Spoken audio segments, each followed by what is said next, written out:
अवधूत चिंतन श्री गुरुदेव दत्त श्री स्वामी समर्थ. नमस्कार, मी पूजा. आपल्या चॅनलवर तुम्हा सर्वांचं पुन्हा एकदा खूप खूप मनापासून स्वागत करते.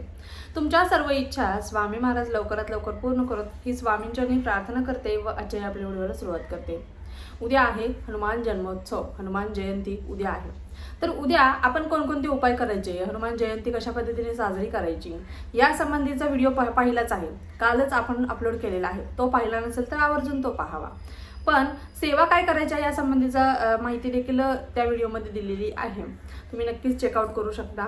त्याच पद्धतीने बघा, आता आज आपण पाहणार आहोत हनुमान जयंती निमित्त आपण स्वतःवरूनच एखादा उतारा करायचा असेल तर कशा पद्धतीने करायचा, स्वतःवरूनच एखादी वस्तू ओवाळून कशा पद्धतीने टाकायची, ज्यामुळे घरामध्ये जो तुमचं एखादं काम होत नाहीये, काम अडलेलं आहे, कोणताच मार्ग सापडत नाहीये, तुम्हाला एकदम अंग जड झाल्यासारखं वाटतंय, तुमच्या अंगावरती छातीवरती रात्री झोपल्यानंतर कोणतरी येऊन बसल्यासारखं इतकं जड अंग वाटतंय, म्हणजेच बाहेरची बाधा, भूत प्रेत पिशाच बाधा, त्याच पद्धतीने संतती होत नाहीये किंवा अजून भरपूर प्रॉब्लेम्स आहेत आरोग्यासंबंधीचे असतील, तुमच्या घरात बिझनेस व्यवस्थित चालत नाहीये, त्याच पद्धतीने तुमचा मुलगा असेल, मुलगी असेल किंवा घरातील इतर नातेवाईक असतील सतत आजारी पडत असतात, काही ना काही कारणास्तव दवाखान्याच्या पायऱ्या आपण झिजवतच असतो. अशा प्रकारच्या अनेक प्रकारच्या समस्या तुमच्या आयुष्यामध्ये मानवाचं जीवन आहे म्हटल्यानंतर अर्थात आपल्याला त्या समस्यांना सामोरं जावं लागतं. पण कुठंपर्यंत सामोरं जावं हे पण आपलं म्हणजे आपली पण सहनशीलता असते एक प्रकारे. कुठेतरी ते लिमिट क्रॉस केलं की आपल्याला देखील ते सहन होत नाही, तो त्रास सहन होत नाही. तर अशा पद्धतीचा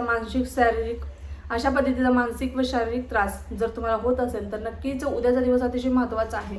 आणि उद्या जर तुम्ही हा उपाय केला किंवा ही एक वस्तू तुम्ही तुमच्या स्वतःवरून ओवाळून टाकली तर 100% तुम्हाला त्यातून फरक पडणार आहे. कुठेतरी तुम्हाला म्हणजे एक प्रकारचं मी डिप्रेशनमध्ये गेला होता ना, कर्जबाजार झाला आहात, डिप्रेशनमध्ये चालला आहात, नको ते तुमच्या मनामध्ये घाणेरडे विचार येत आहेत किंवा नको ते कृत्य करण्याचा विचार येत आहेत, त्याच पद्धतीने आत्महत्येचा विचार येतोय. तर अशा पद्धतीने सगळ्या विचारांवर एकच जालिम उपाय आहे, तो तुमच्यावरून स्वतःवरून. आणि जो हा उपाय सांगणार आहे तो स्वतःवरतीच करायचा, दुसऱ्यांनी कोणी करायचं नाही. आपले एकदमच लहान मूल आहे वगैरे तर तुम्ही आईने करू शकते, पण तसं नसेल, तो स्वतः करू शकत असेल तर त्यांच्याकडून स्वतःवरच करून घ्यायचा आहे.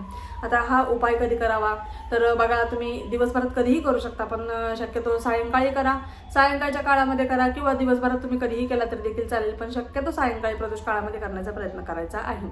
आता काय करायचं आहे बघा, आपण आयुष्यामध्ये अडचणी संकट आली की निगेटिव्ह बोलत असतो, म्हणजे आजपर्यंत माझं काही चांगलं झालं नाही, इथून पुढे देखील होणार नाही, असा विचार करून आपण डिप्रेशनमध्ये जात असतो. आपला विचार करून आपल्या घरातील इतर मंडळी देखील, इतर व्यक्ती देखील टेन्शन घेऊन ते देखील डिप्रेशनमध्ये जातात. म्हणजे विचार करून एक प्रकारे इतकी निगेटिव्हिटी आपल्या घरामध्ये पसरते का त्या निगेटिव्हिटीला तोडच नसतो. त्यामुळे कुठेतरी या सगळ्यातून बाहेर पडण्याचा तुम्ही मार्ग शोधताय, पण बाहेरच पडता येत नाही, तर टेन्शनच जात नाहीये, तर नक्कीच 100% यातून तुम्हाला राहत मिळणार म्हणजे मिळणारच आहे. काय करायचं, एक नारळ घ्यायचा आहे. अर्थात नारळ महाग आहेत म्हटल्यानंतर तुमचं मन देखील होत नाही, छोटे देखील नारळ मिळतात. नारळ घेऊन यायचा आहे. नारळ हा नारळ आहे, मोठा नाही छोटा नाही असं काही हे नाही आहे. तुम्ही एक नारळ घेऊन या आणि नारळ ओवाळताना शेंडी आपल्याकडे होईल अशा पद्धतीने धरायचं आहे, हातात धरायचं आहे. आणि एक प्रकारे पॉझिटिव्ह एकदम मनामध्ये विचार करायचा आहे. भविष्य काळामध्ये आपण कशा पद्धतीने विचार करतो, भविष्य काळामध्ये म्हणजे माझं चांगलंच होणार आहे, मला जॉब लागणारच आहे, माझा बिझनेस चांगला चालणार आहे, माझं आरोग्य सुंदर राहणार आहे, त्याच पद्धतीने माझं आयुष्य खूप सुंदर आहे, मला कोणत्याही प्रकारचा आजार नाही आहे, मला कसलंच टेन्शन नाही आहे, मला कसलंच कर्ज नाही आहे, मला कसलंच डिप्रेशन नाही आहे, माझ्या मनात कोणत्याच प्रकारचे वाईट विचार येत नाहीत, मला कोणत्याच प्रकारची बाधा नाही आहे, हे सगळं अशा पद्धतीने बोलायचं आहे. पहिला नारळ हातात घ्यायचा आहे. आपल्या हनुमानाला खूप कळकळीने एक प्रार्थना करायची आहे. आपल्या ज्या काही अडचणी संकट आहेत ते सगळं त्या नारळावरती बोलायचं आहे. आणि नंतर आपल्याला स्वतःवरून ज्या प्रकारे आपण आरती ओवाळतो, म्हणजे डावीकडून उजवीकडे डोक्यापासून पायापर्यंत असं आपल्याला नुसतं असं वरच्यावर नाही करायचं. उभं राहिलात ना, डावीकडून उजवीकडे पायापर्यंत खाली वाकायचं, परत उभं राहायचं. अशा पद्धतीने तुम्हाला 7 वेळा नारळ उतरवायचा आहे. किती वेळा? 7 वेळा. आणि उतरवत असताना एवढंच पॉझिटिव्ह बोलायचं आहे, जसं की तुम्ही कोणत्या गोष्टीसाठी तुम्ही नारळाचं हे उपाय करत आहात त्या गोष्टीसाठी. म्हणजे आता समजा तुम्हाला कर्ज आहे, तर मला कोणत्याही प्रकारचं कर्ज नाही आहे, मला कोणत्याही प्रकारचं कर्ज नाही आहे, मी कर्जमुक्त झालो आहे, अशा पद्धतीने भविष्य भविष्य काळामध्ये आपण कसं बोलतो, म्हणजे भविष्यात हे घडलेलं आहे असं दाखवायचं आहे, पॉझिटिव्ह राहायचं आहे. आणि जीवनात रोज तुम्ही पॉझिटिव्ह विचार केला म्हणून पॉझिटिव्हच तुमच्यासोबत होणार आहे, एवढं लक्षात घ्या. त्यामुळे अशा पद्धतीने तुम्हाला हा एक उपाय करायचा आहे. उपाय करताना कोणाशी बोलायचं नाही, ही एक काळजी घ्यायची आहे, या चुका टाळायच्या आहेत.